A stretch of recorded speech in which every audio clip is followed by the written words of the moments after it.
J'ai mon petit café glacé, j'ai ressorti le gilet pilou pilou, il n'y a pas de doute, on est bien dans une vidéo d'automne.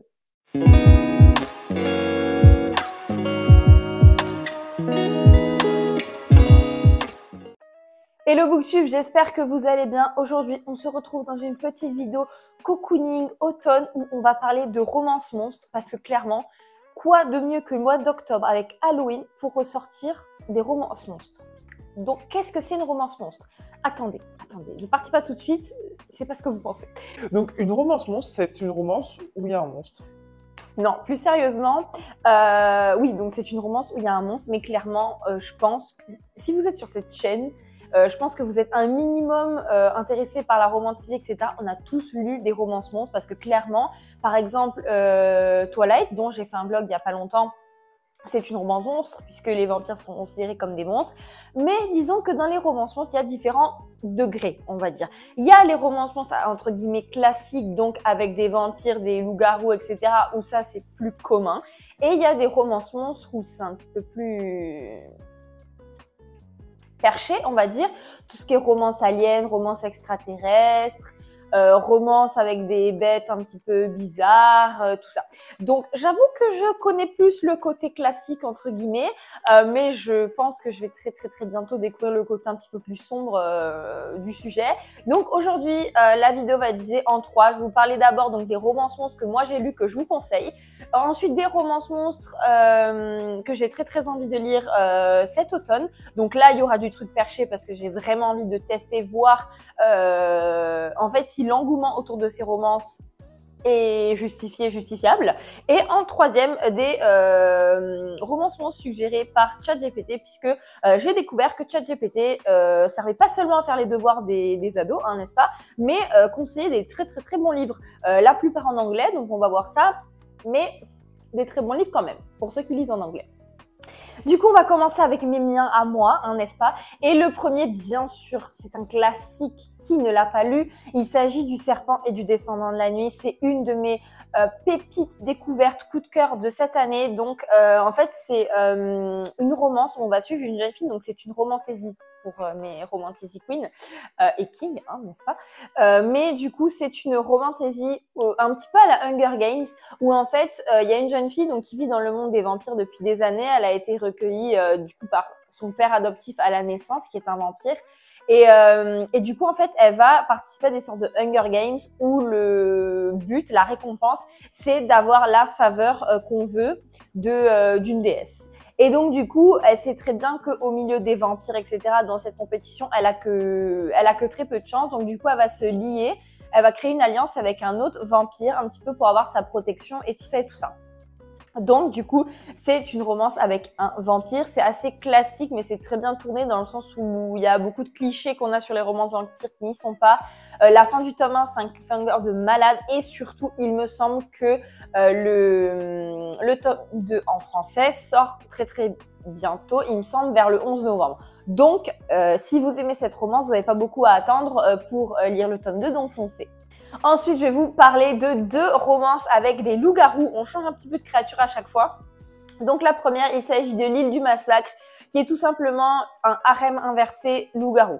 Donc, pourquoi l'île du massacre? Puisque tout simplement, il y a une jeune fille donc qui est un loup-garou, elle aussi, il me semble, je ne sais plus pour quelle raison, parce qu'elle a fait des bêtises ou je sais pas quoi. Elle va se retrouver sur cette île. Ça va être un petit peu sa punition, entre guillemets. Punition, elle va se retrouver avec 3 ou 4 loups-garous autour d'elle, tous un petit peu en mode mal alpha, etc. Donc un taux de testostérone, je vous en parle même pas. Les hormones, enfin les phéromones qui rentrent en jeu avec la pleine lune, je vous en parle même pas. Il y a une sorte de petite menace, il me semble, en arrière-plan. Mais j'avoue que ce livre-ci, c'est beaucoup plus pour le smut, hein, on va pas se mentir. Et le deuxième, du coup, il s'agit de Witch and Wolf. Donc, comme le dit le titre, c'est une histoire de sorcières et de loups-garous. Donc, on est dans un monde où les sorcières ont un pacte avec les loups-garous où en gros ils se mélangent pas, encore moins en couple, tout ce que vous voulez. Et en fait donc on va suivre 3 sorcières, donc on va suivre 3 couples en même temps, hein, donc faut suivre. Et donc du coup nos 3 sorcières, elles sont sœurs ou amies, je ne sais plus. Et du coup elles vont avoir des problèmes qui fait que en fait elles vont se faire passer pour autre chose, enfin pour complètement autre chose que des sorcières en fait, pour aller se réfugier dans une meute de loups-garous. Et bien sûr, toutes les trois elles vont un petit peu se lier d'amour avec des loups-garous, sauf que eux ne le savent pas que c'est des sorcières, donc du coup ils vont faire quelque chose de entre guillemets illégal dans leur contrat. Et donc du coup, à la fin du tome 1, j'en suis qu'au tome 1, à la fin du tome 1, ils vont découvrir que nos jeunes filles sont en fait des sorcières. Et elles vont être en mode non, mais on peut quand même continuer à collaborer, tout ça, tout ça. La fin du tome 1 se coupe là-dessus, je vous dis pas la fin, mais c'est très très bien. De mon souvenir, il n'y a pas non plus énormément de smut, de spice, mais c'est beaucoup plus l'intrigue et le fait de suivre en fait 3 points de vue différents à chaque fois, même plus puisque des fois on suit des points de vue des garçons, du coup des loups-garous. Il y a énormément de points de vue, du coup ça fait que rebondir à chaque fois et je trouve ça incroyable et c'est très très rythmé et c'est super bien. Encore un rêve inversé, il s'agit de la malédiction des dieux. Encore une fois, ça fait partie de ce genre de livre où clairement, si vous n'aimez pas le smut, etc., passez votre chemin. Donc, c'est une jeune fille qui va se retrouver dans une école un petit peu d'élite, parce qu'elle vient en fait du petit peuple entre guillemets, et bien sûr elle va se retrouver sous la coupe des fils des dieux, donc en fait c'est des sortes de demi-dieux, et il va y avoir une histoire d'amour entre eux. J'avais bien aimé ce livre, c'est assez spicy, je l'ai lu il y a quand même un moment, hein. Certains je les ai lus il y a vraiment un moment, mais dans mon souvenir en fait, il y avait des choses qui m'avaient un petit peu interpellée, l'air de dire on la voyait jamais en cours en fait, c'était juste ses aventures avec les dieux, où il passait du monde mortel entre guillemets au monde des dieux en 2 secondes et demie. Enfin bref. Du coup, pareil, ça change en fait un petit peu des autres types de monstres, même si c'est pas vraiment des monstres, et c'est assez spicy. Ensuite, bien sûr, Zodiac Academy. Enfin, il y a encore besoin d'en parler. Pareil, j'avais fait un vlog sur Zodiac Academy. Si vous ne connaissez pas, maintenant les livres sont en train de sortir en français. Enfin, il n'y a que le tome 1 pour l'instant et j'attendais espérément le tome 2. J'ai lu le tome 1 et le tome 2 en anglais. Et en gros, donc ce sont des jumelles qui vont se rendre compte qu'en fait, elles ont des pouvoirs, qu'il existe un monde parallèle, tout ça. Donc, elles vont aller dans une école. Et en fait, toutes les personnes présentes là-bas, dont elles, mais elles vont le découvrir plus tard, ont ce qu'ils appellent des ordres. Et en fait, donc, c'est un style de créature différent. Et là, mes amis, les créatures, il y en a plein. Il y a des vampires, des loups, des sirènes, des pégasus, et tout ce que vous voulez. Il y a une liste longue comme le bras, des phénix, tout ce que vous voulez. Et donc, du coup, nos jeunes filles vont avoir un petit peu des histoires d'amour avec différents. Donc, on va voir un petit peu comment se comportent différents types de bestioles avec nos jeunes filles. Donc, comment vont se comporter les loups-garous, comment vont se comporter les vampires, etc. Parce que, par exemple, les vampires, pour un petit peu dire que quelqu'un leur plaît, etc., ils vont les marquer en mode c'est ma source. Donc, c'est-à-dire, il y a que moi comme vampire qui peut boire son sang et personne d'autre. Donc, ça, c'est leur manière un petit peu de marquer leur territoire. Et par exemple, totale autre manière de fonctionner, les loups-garous, eux, vont avoir besoin de faire des orgies pour se ressourcer un petit peu. Donc, c'est assez différent, voilà. Et c'est super intéressant, en fait, de voir à chaque fois comment se comporte telle ou telle bébête, on va dire. Bébête. C'est les dieux du campus, ce que vous voulez, mais c'est assez intéressant et c'est un classique Zodiac. Pareil, gros coup de cœur et gros classique, Guild. Pareil, j'ai fait un vlog. Donc Guild, en fait, notre jeune fille donc va tout simplement avoir une histoire d'amour avec le chef d'une armée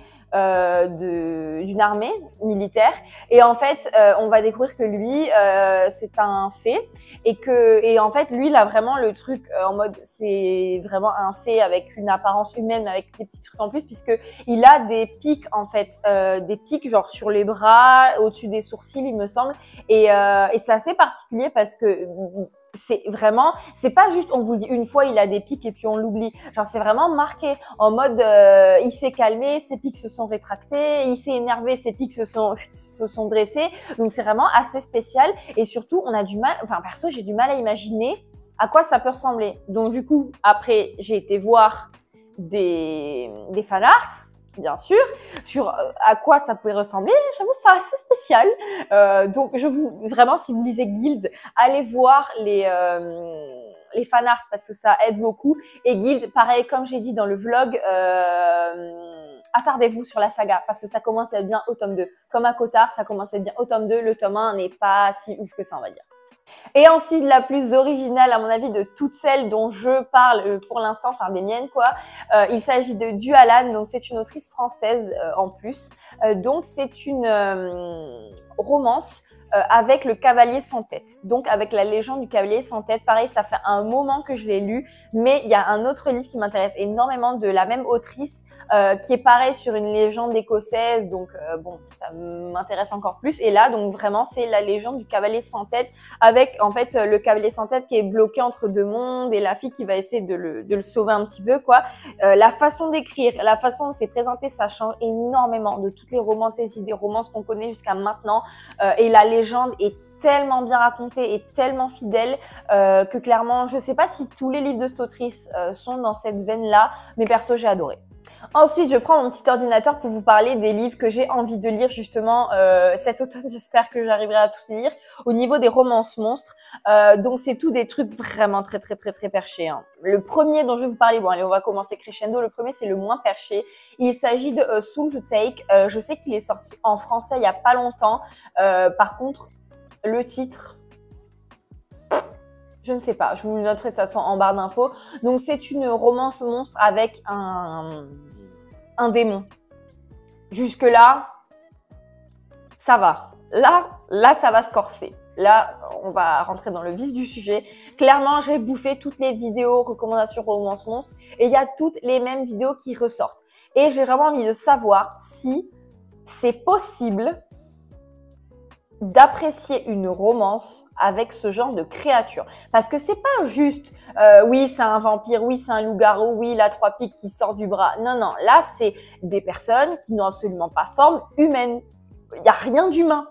Donc, parmi ceux-là, je pense que, enfin, si vous vous intéressez au sujet, vous les avez déjà entendus, vous en avez déjà entendu parler, pardon. Donc, la première, il s'agit de Deux ours. Donc c'est un titre que je vais passer sur Amazon. Je sais que c'est une romance monstre. Après, honnêtement, on va aller voir le résumé parce que j'ai juste vu le titre et la couverture c'est deux ours. Il n'y a pas de voilà. Donc honnêtement, je ne sais pas si c'est des humains qui se changent en ours, comme par exemple des loups-garous, ou si c'est vraiment deux ours. Je vais regarder le résumé parce qu'honnêtement, ça m'intrigue parce que, alors autant je suis d'accord, tout ce qui est les autres bestioles, mais vraiment les ours non plus quoi. Donc attendez, je vais vous chercher le résumé et je reviens. Bon, on va parler des autres livres en attendant que mon ordinateur veuille bien se... Même lui, il n'a pas envie qu'on aille voir le résumé, je crois. Donc du coup, Deux ours, on verra après si vraiment c'est ce qu'on pense, n'est-ce pas? Ensuite, on a Ensnard. Désolée pour mon magnifique accent anglais. Donc c'est une romance avec une araignée, enfin un homme araignée.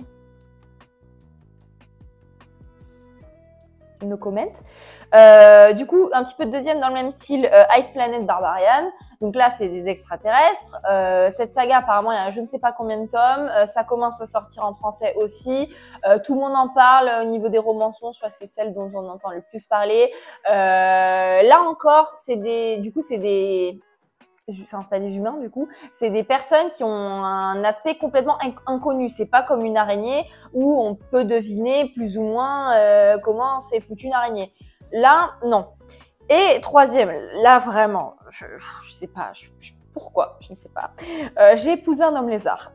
J'ai même pas envie de vous faire de commentaires là-dessus. Juste, je comprends pas. Je suis quelqu'un qui me fait énormément d'images dans ma tête. Donc quand je lis un livre, j'ai les images dans ma tête. Déjà, imaginez bien que j'ai eu du mal à imaginer l'autre avec ses pics sur les bras et au-dessus des sourcils. Comment voulez-vous que j'arrive décemment à lire une romance avec un lézard, une araignée et Dieu sait quoi? Ah, Amazon vient de nous répondre, donc on va voir de quoi il traite pour Deux ours. Même Amazon ne veut pas chercher le livre. C'est un signe à mon avis, hein, c'est un signe. On va attendre qu'Amazon veuille bien nous donner un résumé, n'est-ce pas? Ça va trouver des résultats encore pires que prévu. Mais d'où Jésus? D'où Jésus? Mais quoi? Il y a une saga. Je sais pas si c'est celle-là. Il y a une saga donc où apparemment il y a 12 tomes puisque je vois marqué tome 12. Vraiment, mais les titres, mais excusez-moi, les titres c'est un oméga pour deux ours, chéri par deux ours, un rhino pour deux ours, mais what? réclamé par 2 ours, unis à 2 ours, seconde chance avec 2 ours, mais laissez-les tranquilles ces ours, ils vous ont rien fait, non? Nous sommes le lendemain, j'ai été complètement coupée par le manque de batterie sur mon téléphone, le manque de place, le manque de tout ce que vous voulez. Donc du coup, on reprend même décor, du coup pas même tenue, hein, vous vous doutez bien. On en était où? Oui, j'allais vous dire le résumé du livre lié à 2 ours. Entre-temps, du coup entre hier et aujourd'hui, je l'ai lu. Je ne vais pas vous spoiler, ce sera l'objet d'un vlog qui est déjà sorti. En plus, hein, du coup c'est le vlog sur une semaine de romance monstre. Mais du coup, je l'ai lu entre-temps, mais je vais quand même vous parler du résumé. Du coup, parce que hier, j'ai parlé toute seule hein, pendant une bonne dizaine de minutes, parce que le résumé m'a laissé un peu perplexe. Du coup, on va voir ça tout de suite, en fait. Du coup, de quoi il enlève de ce livre? Donc, je ne sais plus ce que je vous avais dit, mais en gros, donc le livre, c'est lié à 2 ours. Donc, c'est en fait le tome 1 d'une série qui s'appelle Bear Mountains et il y a environ 20 tomes. Mais les livres font 100 pages. Donc clairement, ça se lit ultra rapidement. Voilà, j'ai envie de vous en parler, mais allez voir le vlog. Et du coup, par contre, les titres sont assez... le titre des autres tomes, autant là, il y a 2 ours, bon, encore ça va, mais je vais vous parler après. Bon, bref. Du coup, le résumé est le suivant. Donc, récemment quitté, Carson Davis décide que les vacances qu'il avait prévues pour sa petite amie, dans l'espoir d'arranger leur relation, sont l'escapade parfaite pour se vider la tête. Quelques jours de solitude, des randonnées le long des pittoresques Bear Mountains correspondent à ce qu'il pense avoir besoin pour continuer à avancer. Mais dès qu'il arrive, il est choqué par la réaction sensuelle qu'il éprouve vis-à-vis des deux propriétaires masculins. Carson n'a jamais été attiré par un homme, il lutte donc contre le sentiment bec et ongle. Royce et Jared reconnaissent leur compagnon dès qu'il franchit la porte du chalet. Ils sont prêts à revendiquer ce qui leur appartient, mais savent qu'ils doivent se montrer prudents. L'homme en question se voit comme hétéro, mais c'est le dernier de leurs problèmes. Ils devront lui révéler sa véritable nature ainsi que leur ours intérieur, espérant que cela ne leur enverrait pas chez lui. Les métamorphes n'ont que 3 jours avant que l'humain rentre chez lui. Dans un si court laps de temps, ils devront prouver à Carson à quel point ils sont liés et espérer qu'ils pourront le séduire et le convaincre de s'abandonner. Donc clairement, du coup, donc en fait c'est 2 ours, mais c'est en fait des métamorphes. Hein. On est bien d'accord. C'est comme un peu des livres avec des loups-garous quoi. Mais du coup je vais pas vous spoiler. Ça se lit très vite, très bien, n'est-ce pas? C'est assez cool. Mais du coup, cette saga a des titres mais vraiment particuliers quoi. Sur les 20 là, il y a 20 tomes, donc c'est 100 pages et en fait c'est une histoire à chaque fois. Et donc du coup, mais il y a des titres particuliers, par exemple, donc Rédemption pour 2 ours, Seconde chance avec 2 ours, dans ce que vous voulez. Le tome 6, par exemple, s'appelle Un cerf pour 2 ours. Un cerf, bon, d'accord. Ensuite, il y a Un shérif pour 2 ours, Une nuit à 2 ours, Un marine pour 2 ours, Un loup pour un ours. C'est un rhino pour 2 ours, pardon quoi? Un rhino pour 2 ours. C'est le tome 17, je sais pas si j'arrive au tome 17 pour savoir le pourquoi du comment. Mais voilà, donc c'est à chaque fois des livres MM. Du coup, MMM, puisqu'en fait, pour vous expliquer un petit peu, maintenant que j'ai lu le tome 1, en fait, dans leur monde où il y a des ours garous, en fait, 2 ours sont promis à un humain, normalement, à une personne. Oui, c'est un humain. Voilà. Donc, à chaque fois, c'est des trios. Donc, je suppose que si à chaque fois, on parle d'ours à chaque fois, il y aura des trios. Donc, déjà, ce n'est pas un livre MM, c'est un livre MMM. Il y a 3 hommes. Et petit spoil pour avoir lu du coup le tome 1, je ne sais pas si les autres tomes sont pareils. Je ne sais pas pourquoi, petit goût de reviens-y quand même. Je ne sais pas comment ça se fait, mais il y a un petit goût de reviens-y. Et honnêtement, si vous voulez du smut, cherchez pas, lisez cette saga. Vraiment, lisez cette saga. Ensuite, du coup, on va passer aux 3 livres qui m'ont été recommandés par ChatGPT. ChatGPT, il a un peu pété un plomb parce que sur 3 livres, il y a 2 livres, avec des créatures sous-marines qui est toujours la même, qui est des kraken. Alors honnêtement, je vais vous présenter ces 2 livres-là. Je ne sais pas si je vais les lire, hein, on va pas se mentir, puisque clairement, je suis thalassophobe, c'est-à-dire que tout ce qui est la mer, les fonds marins et encore plus les créatures qui pourraient éventuellement y être, c'est vraiment pas bon délire. Ça me trigger beaucoup. Donc déjà que les trucs en mode en mode romance monstre avec des créatures qui sont pas humaines, déjà, voilà. Mais alors un kraken, je pense que là, c'est le niveau de trop à pas franchir. Parce que autant, j'ai l'impression que dans les romances monstres disponibles en français, donc qui ont été traduits parce que clairement, toutes les romances monstres sont de ce style sont anglaises, hein, on va pas se mentir. Je trouve qu'il y a une limite. Il n'y a pas tout qui est traduit. Il y a une certaine limite dans ce qui est traduit ou pas. Mais du côté anglophone, il n'y a aucune limite. Je pense que littéralement, si on cherche bien sur Amazon, il doit y avoir des romances monstres avec n'importe quelle créature possible et imaginable. Et là, c'est deux avec des kraken. On va lire les résumés, hein, mais je ne vous garantis rien parce que honnêtement, ça me trigger de ouf. Vraiment, ça me trigger vraiment de ouf parce que je déteste ça. Du coup, le premier livre s'appelle The Kraken's Mate, donc l'âme sœur du kraken, hein, n'est-ce pas? Et du coup, hier, quand j'avais filmé un bout de vidéo, je sais plus si c'est celui-là ou un des deux autres, où la traduction du résumé est vraiment craignos. Donc, désolée si c'est un petit peu n'importe quoi. Mais du coup, le résumé pour celui-ci. Soren, je pourrais mourir ici, mais bon sang, quel chemin à parcourir. C'était juste censé être une plongée d'essai. Je descendrai le submersible jusqu'au fond de l'Atlantique, puis je remonterai direct. Si j'ai pu voir de la vie marine cool, eh bien... Si j'ai pu voir de la vie marine cool, eh bien, c'est pourquoi nous avons diffusé la plongée en direct. Je ne m'attendais pas à voir la chose la plus incroyable qui soit. Qui s'attend à se faire enlever par un kraken? Pas moi, mais waouh, il est sexy. Il n'y a rien qui va. The Kraken's Mate est une romance paranormale, autonome, donc c'est auto-édité. Avec des scènes torrides, avec des tentacules et une adorable horreur surnaturelle vieille d'1 milliard d'années à faire qu'un fait pour les humains mignons, pardon. Donc en gros, le mec est un humain qui va avoir une relation avec un kraken vieux de milliers d'années. Voilà.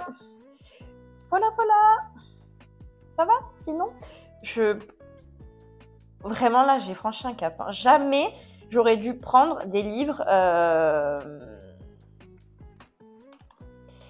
de ChatGPT. Les erreurs sont faites. Donc ensuite, c'est un livre, c'est un tome 4 d'une saga. Donc je ne sais pas pourquoi je suis tombée dessus. En gros, ça s'appelle Heart of the Deep. J'ai essayé de sortir le plus bel accent anglais. Donc c'est le tome 4 d'une saga qui s'appelle The Kraken. La photo de la... Je suis désolée, je suis en frisson. La photo de la couverture, vous la voyez là, mais ça me fait des frissons, mais c'est pas les bons cette fois-ci, vraiment. Autant on en a eu, vous et moi, des frissons de bonheur, mais voilà. Et du coup, je vais pas vous lire le résumé parce que c'est celui-là, il me semble, le résumé était vraiment merdique. Mais du coup, là, c'était avec une jeune fille. Du coup, c'est pas un MM, puisqu'avant, c'était un MM. Enfin, on sait pas ce qu'est le kraken, un monsieur, une madame, messieurs, dames, on sait pas. Mais là, c'est notre héroïne humaine est une humaine, du coup, une madame. Voilà, donc, parce que le résumé est plus ou moins... la même chose, à part que c'est son match, voilà. De toute façon, chaque fois qu'il y a une romance, j'ai l'impression que c'est une histoire d'âme sœur, de match, tout ce que vous voulez. Et le dernier, et non le moindre, c'est une romance avec un monsieur de la forêt. On sort de l'eau, hein, n'est-ce pas? On va au fin fond de la forêt. Et la couverture, comme vous pouvez le voir, c'est un monsieur avec des cornes. Le titre, c'est There is a Monster in the Wood et c'est une MM. Décidément, les MM, ça y va. Hein. Donc, c'est deux monsieur. Enfin, voilà. Le résumé. Un homme solitaire, un monstre solitaire, qu'est-ce qui pourrait mal se passer? La traduction enchantée. Elise Clearwater. Il a une honnêteté dans le changement de la terre, dans le changement des saisons et j'ai toujours préféré sa compagnie calme et inébranlable à celle des autres. Rester seule dans un chalet hérité et mon chiot bien-aimé Roto dont je dois m'occuper, mes journées sont en grande partie consacrées à l'entretien du jardin à l'exception des courses périodiques en ville. Le sacrifice annuel de ma ville au monstre des bois est l'objet de comptines et de contes de fées pour enfants, à peine plus qu'un peu de théâtre et de peinture rouge. Ah, c'est avec une légende, c'est trop bien ça. Du moins, c'était jusqu'à ce que je voie une créature incroyablement grande, nue et dotée de bois au fond des bois. La répétition. Voilà. Et maintenant, même si le bon sens et Roto me mettent en garde contre ma propre curiosité, je ne peux m'empêcher de tenter le destin avec des paniers de légumes, du pain et un lien croissant avec le monstre Stick. Avant que je ne réalise ce qui a été planté entre nous, quelque chose de nouveau a pris racine.